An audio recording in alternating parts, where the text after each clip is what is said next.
आपने इतनी कम उम्र में यह मुकाम कैसे हासिल किया?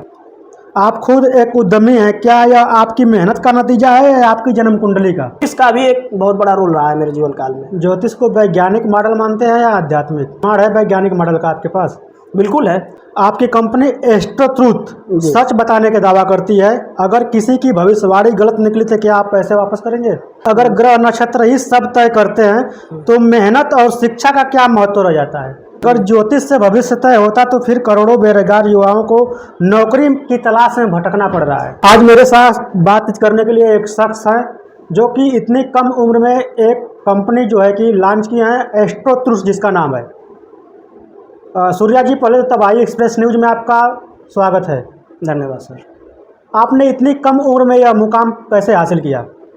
देखिए, सबके प्रकृति में रहता है, इसको कम उम्र में तो नहीं कह सकते हैं, लेकिन अब हर जो युवा है उसको इसके लिए आगे आना पड़ेगा। हमारी सरकार बहुत मेहनत कर रही है और सरकार की इकोनॉमी में ग्रोथ करने के लिए हमें किसी न किसी प्रकार के अपने स्टार्टअप में आने चाहिए और एक नया प्रयोग करना चाहिए। क्योंकि देखिए, भारत शुरू से एक ऐसा देश रहा है जहाँ पर किसी न किसी प्रकार की प्रयोग रही हैं, जिसका पूरा वर्ल्ड भारत को एक नज़रिए से देखता है कि भारत एक प्रकार का अनुसंधानिक देश है और जहाँ अनुसंधान कर कर नए नए रिसर्च से लोग पैदा हुए। हमारे ऋषि महर्षि ऐसे ऐसे लोग रहे हैं इस भारतीय भूमि पर, जो कि क्या से क्या कर कर चले गए। तो आज के युवाओं को सोचना चाहिए, हमारी इकोनॉमी को बूस्टअप देने के लिए हर युवा को सोचना चाहिए। और उम्र कुछ नहीं है, मेरी उम्र तो बहुत अधिक है, अगर देखा जाए तो इसको कम उम्र नहीं कहते हैं। हर एक युवा को इस बारे में सोचना चाहिए और आगे आकर स्टार्टअप में बढ़ना चाहिए। आप खुद एक उद्यमी हैं, क्या यह आपकी मेहनत का नतीजा है या आपकी जन्म कुंडली का? देखिए, ये तो दोनों चीज़ें हैं, क्योंकि हम लोग ज्योतिष शास्त्र को मानने वाले व्यक्ति हैं और ज्योतिष शास्त्र बचपन से मानते हुए आए हैं। क्योंकि मैं जाति से भी ब्राह्मण हूँ और ब्राह्मण कुल का एक कहीं ना कहीं समाज में ज्योतिष के प्रति या धर्म के प्रति एक रुझान रहता है और इन सब चीज़ों को लेकर ही मैं आगे बढ़ रहा हूँ। तो मैं बचपन से ही कभी न कभी इस चीज़ को मैं मानते चला आया हूँ। तो ये दोनों का प्रयोग एक तरह से आप यह कि एक दूसरे के परिपूर्ण है, आप यह नहीं कह सकते हैं किसी एक चीज़ का है। ठीक है, ज्योतिष का भी एक बहुत बड़ा रोल रहा है मेरे जीवन काल में। ज्योतिष को वैज्ञानिक मॉडल मानते हैं या आध्यात्मिक? ये दोनों है, दोनों का कॉम्बो है। ज्योतिष एक आध्यात्मिक मॉडल है और एक वैज्ञानिक मॉडल है। आध्यात्मिक हम इसलिए कहते हैं क्योंकि भगवान से कोरिलेट करके हम लोग चलते हैं, और ज्योतिष टोटल एक तरह से वैज्ञानिक है और एक वैज्ञानिक प्रारूप के तहत चलता है और उससे जो रिजल्ट मिलता है एक पूरी कैलकुलेशन है। जिस प्रकार से गणित की एक कैलकुलेशन होती है, ज्योतिष उसी प्रकार की एक कैलकुलेटेड है। एक कैलकुलेशन के बाद जो रिजल्ट आता है वो एक, उसको आप आध्यात्मिक मान लीजिए या साइंस का मान लीजिए, है दोनों एक। कोई प्रमाण है वैज्ञानिक मॉडल का आपके पास? बिल्कुल है। जैसे बताइए। जैसे में देखिए, ज्योतिष के कुछ सूत्र होते हैं, जिस प्रकार गणित के फार्मूले माने गए हैं उसी प्रकार ज्योतिष के कुछ सूत्र होते हैं। उन सूत्रों पे, अब सूत्रों की संख्या तो अनलिमिटेड है। जो हमारे ऋषि महर्षि जैसे पराशर हुए, जितने लोग बड़े बड़े ऋषि महर्षि हैं, सब ने एक ज्योतिष का सूत्र लिख कर गया है। उसी सूत्र को हम जैसे ज्योतिष के विद्यार्थी जो हैं उसको पढ़ते हैं और लागू करते हैं। तो एक तरह से देखा जाए तो एक प्रकार के हर तरह से ज्योतिष हर संबंध बना रहता है। जैसे देखिए, काल पुरुष की कुंडली होती है, काल पुरुष की कुंडली में 12 भाव होते हैं, 12 भावों की गणना होती है, उसके तहत हम लोग एक रिजल्ट पर जाते हैं। ये सब चीज़ें हैं। आपकी कंपनी एस्ट्रो ट्रूथ सच बताने का दावा करती है। अगर किसी की भविष्यवाणी गलत निकली तो क्या आप पैसे वापस करेंगे? देखिए, एस्ट्रो ट्रूथ सत्य बताने की जो आप मुझसे क्रॉस क्वेश्चन कर रहे हैं कि पैसा वापस करेंगे, ज्योतिष एक ऐसा माध्यम है जिसमें दक्षिणा का रूप दिया गया है। हर चीज़ को आप अत्यधिक करके नहीं चल सकते हैं, तो आदमी स्वेच्छा से भी देता है। हमारे पास वैसे भी क्लाइंट्स आते हैं जिनके पास पैसे नहीं हैं, उनके लिए भी हमने व्यवस्था बनाकर रखी है। जो पैसा लेकर आता है उसके लिए व्यवस्था बनाकर चलती है, क्योंकि एक व्यवस्था है, ज्योतिष भी एक व्यवस्था है। इसमें लोग कार्य करते हैं, जो फलादेश करता है उसका भी परिवार है, सबके लिए भोजन का निर्माण कार्य करना है। तो जो कंपनी के एम्प्लॉय अगर वर्क करना है तो उनको तनख्वाह देना पड़ेगा। रही बात सत्यता और असत्यता की, तो ज्योतिष एक पैमाना है, एक पैमाने की गणित पर काम करता है। हमारी कंपनी ऐसा कुछ नहीं कहती कि हम कोई प्रमाणित चीजें दे रहे हैं कि नहीं यही होगा, हाँ ये हो सकता है। ये गणनात्मक हम लोग चलते हैं, क्योंकि गणित के जो सूत्र है एक गणना पर आधारित है ये ज्योतिष। तो हमने एक गणना करते हैं, गणना करके क्या बेहतर है उस बेहतर रिजल्ट तक पहुंचने का हम लोग प्रयास करते हैं। इस तरह से हम नहीं कह सकते हैं कि नहीं हम गारंटी लेते हैं, क्योंकि गारंटेड प्रश्न कुछ नहीं होता है। डॉक्टर भी गारंटी नहीं लेता है। अगर ऑपरेशन डॉक्टर करता है तो वह गारंटी नहीं लेकर करता है कि नहीं मैं ऑपरेशन करूंगा तो ऑपरेशन सफल ही होगा, क्योंकि वहां आपने अभी अभी कहा कि आध्यात्मिक है कि साइंस है। मैंने कहा कि आध्यात्मिक और साइंस दोनों का कंडक्ट कर ये चल रहा है। तो आप यह कह सकते हैं कि हमने साइंस के तहत उसका लिया, लेकिन एक अध्यात्म है जो उसका कार्य करता है, क्या सही है क्या गलत है, यह सब निर्णय ऊपर करने वाला है। एक सवाल और है सूरज जी, अगर ग्रह नक्षत्र ही सब तय करते हैं तो मेहनत और शिक्षा का क्या महत्व रह जाता है? देखिए, आपका जो प्रश्न है एकदम सही प्रश्न है कि मेहनत और शिक्षा आदमी क्यों करेगा जब सब कुछ ग्रह नक्षत्र कर देंगे। ये प्रश्न आपका बिल्कुल सही है अमित जी, लेकिन सोचने वाली बात है। अभी विद्यार्थी जीवन में रहे हैं, मैं भी विद्यार्थी जीवन में रहा, और जो आपकी ऑडियंस देख रही है वो भी विद्यार्थी जीवन में रहा है। सबने शिक्षा को ग्रहण किया। क्या शिक्षा के टाइम ऐसा वक्त नहीं आया जीवन काल में कि कभी अच्छे रिजल्ट्स रहे, कभी खराब रहे? समझ रहे हैं बात को? मेहनत चूंकि आप बराबर की है, हो सकता है कि गणित में आपने कम पढ़ा लेकिन मार्क ज़्यादा आ गया, होता है। हो सकता है कि आपने साइंस में कम पढ़ा लेकिन सोशल स्टडी की अपेक्षा मार्क्स ज़्यादा आ गए। वहाँ आप क्या कहेंगे?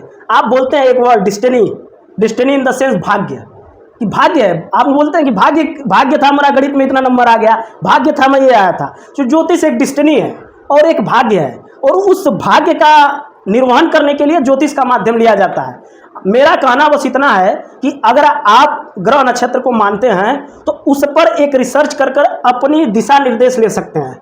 जिस प्रकार से कि आप कहते हैं कि हमने यहाँ इतना मेहनत किया कि इतना लाभ होना चाहिए था, एक संख्या में लाभ होना चाहिए था, लेकिन उस संख्या में लाभ नहीं होता।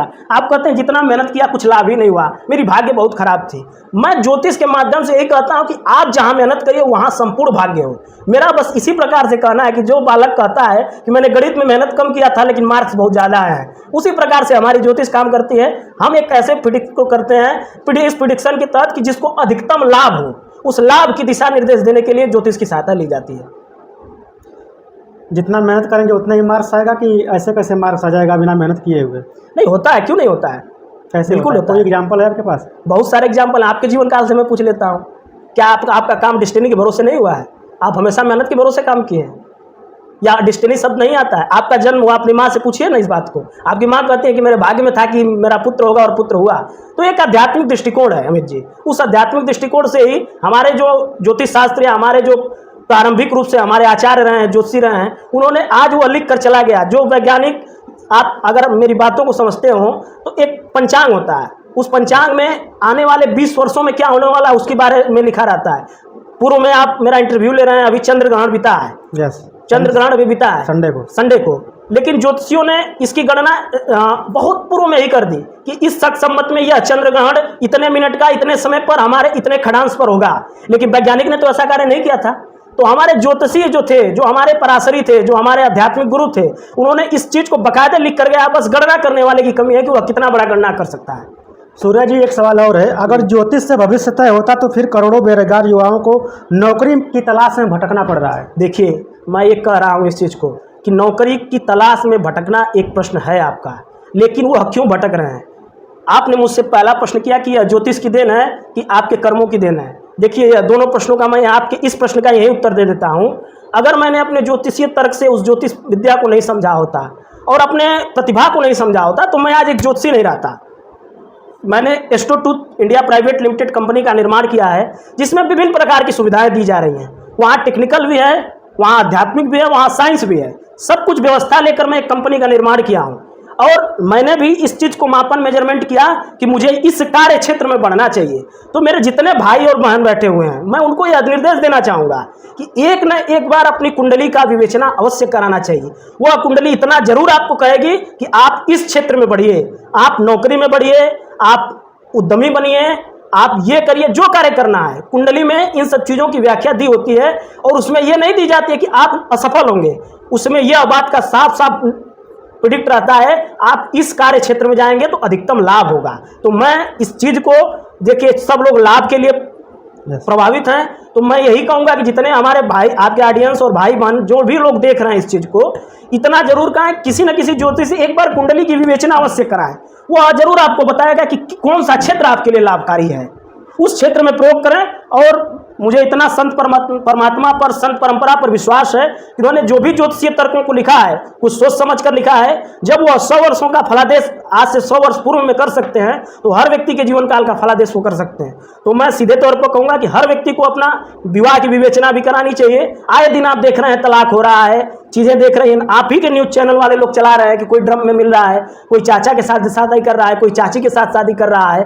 कितना समाज में इसका देखा जाए तो कितना दुरुपयोग हो रहा है। अगर इस विज्ञान को अगर लोग मानते हैं तो कम से कम उनका दिमाग साफ करने के लिए, उनकी मानसिकता साफ करने के लिए और धर्म से जोड़कर, मेरा अभी तक का एक्सपीरियंस रहा है और मैं खुले मंच पर इस बात को कह रहा हूं कि यदि ज्योतिष को जो मानने वाले हैं और ज्योतिष के कार्य क्षेत्र को मानने वाले हैं और उस क्रियाकलाप को करने वाले हैं, वो कभी अवैध चीज़ें नहीं कर सकता है। ये मैं लिख कर देने के लिए तैयार हूँ।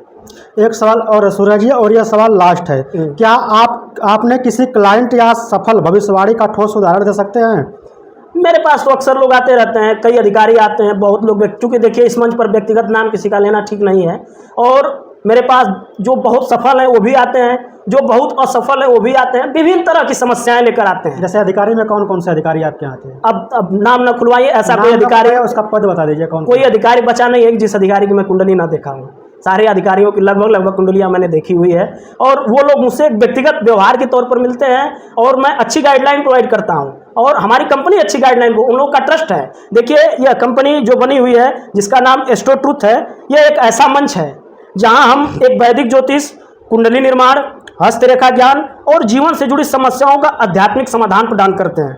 हमारा मानना है कि कोई ज्योतिष अंधविश्वास नहीं है, एक वैज्ञानिक और आध्यात्मिक प्रणाली है जो कि अगर सही हाथों में हो तो सही निर्माण कर सकती है। ये मैं आपसे बता दे रहा हूँ इस चीज़ को। और मेरी कंपनी की जो सबसे बड़ी विशेषता है कि यह केवल नाम के आधार पर एस्ट्रोलॉजर नहीं बनाता, बाकायदे टेस्ट लेता है। 3 स्टेज इंटरव्यू हम लोग अपने कंपनी में करते हैं। 3 स्टेजिंग इंटरव्यू होने के बाद एक वेरीफाइड एस्ट्रोलॉजर को अपने पास लाते हैं, और ये जो कंपनी है यह पूरी तरह से डिजिटल इंडिया के एम्पावर पर खड़ी हुई है। जिस प्रकार से हमारा प्रयास है कि देश के हर कोने में, हर वर्ग तक एक डिजिटल माध्यम से ज्योतिषी प्रोवाइड की जाए जो लोगों की समस्याओं का हल कर सके। समझ रहे हैं इस बात को? तो हम उस पर पूरी तरह से लगे हुए हैं, मेहनत से लगे हुए हैं और ईमानदारी से लगे हुए हैं। तो हमारे पास अधिकारी भी आते हैं, सफल व्यक्ति भी आता है, असफल व्यक्ति भी आता है। हमारे नज़र में वो एक क्लाइंट है, ना कि वो कोई अधिकारी है। वो हमारा एक क्लाइंट है जिस पर हम लोग सही दिशा और निर्देश। अभी मैं जब आपके यहाँ एंट्री किया तो एक तहसीलदार से बातचीत हो रही थी, क्या इसी संबंध में कोई वार्ता हो रही थी आप लोग की? नहीं, ऐसी कोई बात नहीं हो रही थी। उनसे व्यक्तिगत मेरा संबंध रहा है, उन सब चीज़ों पर बात हो रही थी। मेरे दर्शकों को क्या आप बताना चाहते हैं? दर्शकों से यही कहेंगे कि ज्योतिष एक आध्यात्मिक विषय है जिससे साइंस के तहत चला जाता है, और आपके जितने दर्शक हैं एक ना एक बार किसी न किसी प्रकार से ज्योतिष से गणना करानी चाहिए। एक अच्छे ज्योतिषी के पास चाहिए जो हर चीज़ों को समझता हो, जो गणित को समझता हो। मैं ऐसे व्यक्ति की राय नहीं दूंगा जिसको ज्योतिष की जानकारी ना हो, क्योंकि देश प्रकार के आडंबर करने वाले लोग हैं जो ज्योतिष का नाम लेकर अंधविश्वास फैला रहे हैं। उनसे आपका जितने भी क्लाइंट्स हैं या जितने भी लोग देखने वाले हैं, चाहने वाले हैं, उनसे एक निवेदन है कि उनसे बचिए। अंधविश्वास कुछ नहीं है, सब परमात्मा की देन है। तो परमात्मा में आस्था रखकर एक ना एक बार ज्योतिष से अपनी कुंडली की विवेचना कराएं। वो आपको जरूर बताएगा कि आप कौन सी राह पर चले। एक अच्छा सलाहकार है ज्योतिषी, जो होता है एक अच्छा जीवन का सलाहकार है और अच्छी सलाह दे सकता है। तो एक बार जरूर उन पर विश्वास करें। अलग अलग ज्योतिष का अलग अलग एक रेट फिक्स होता है, आप पे कितना रेट फिक्स है? कोई रेट फिक्स नहीं है, जो स्वेच्छा से दे दे, स्वेच्छा से जो दे दे, कोई रेट फिक्स नहीं है। हाँ, मेरे कंपनी पे कुछ वेरीफाइड एस्ट्रोलॉजर हैं जिनका रेट फिक्स है, या फिर जेम्स स्टोन्स हुए या जो भी चीज़ें हैं उनका रेट फिक्स है। वहाँ रेट देना पड़ता है, चूँकि मैंने आपसे कहा सबका कार्य क्षेत्र है। अगर एक ज्योतिषीय जीवन अपना समाज के प्रति लगा रहा है, अध्यात्म के प्रति लगा रहा है, तो उसका भी परिवार है, उसके भी पेट होते हैं, तो उनको पेट पर हम लोग नहीं जा सकते हैं, उनके लिए भी भोजन की आवश्यकता होती है। तो वहाँ एक फिक्स है, छोटा अमाउंट है, कोई बड़ा अमाउंट नहीं है। उस अमाउंट के तहत आप परचेज कर सकते हैं और अपनी कुंडली की विश्लेषण करा सकते हैं। अगर आपसे कोई संपर्क करना चाहे तो कैसे कर सकता है? हमारे वेबसाइट के थ्रू संपर्क कर सकता है। हमारे ऐप हैं, जैसे एस्ट्रोटूथ ऐप है, एस्ट्रोटूथ पैनल है और एस्ट्रोटूथ स्टोर है। एस्ट्रोटूथ पैनल पर कोई भी एस्ट्रोलॉजर हो हमारे साथ उस पैनल पर जुड़ सकता है। एस्ट्रोटूथ ऐप पर कोई भी कस्टमर हो, उस पर सारी चीज़ें दी गई हैं, वो अपनी गाइडलाइन प्रोवाइड की जाती है, वहाँ चेक कर सकता है। और एस्ट्रोटूथ स्टोर है जिसमें हर तरह के प्रोडक्ट हैं, जेम्स स्टोन, रुद्राक्ष, ब्रेसलेट्स, माला और भी पूजा पाठ से संबंधित प्रकार के और कई प्रकार के स्टोन्स उस पर अवेलेबल हैं। आप वहाँ परचेज कर सकते हैं और एकदम सही परचेज कर सकते हैं, मतलब कम पैसे में अच्छी चीज़ें मिलने का काम करता है एस्ट्रोटूथ स्टोर। फाइनली इसका लॉन्चिंग कब कर रहे हैं? देखिए, सब चीज़ें हो चुकी हैं और हमारी मान्यता है कि देव पक्ष में ही सब चीज़ें ठीक रहती हैं। तो देव पक्ष में हम इसका स्टार्टिंग करेंगे। देव पक्ष 22 तारीख से स्टार्ट हो रहा है, इसी बीच में हम लाइव आ जाएंगे।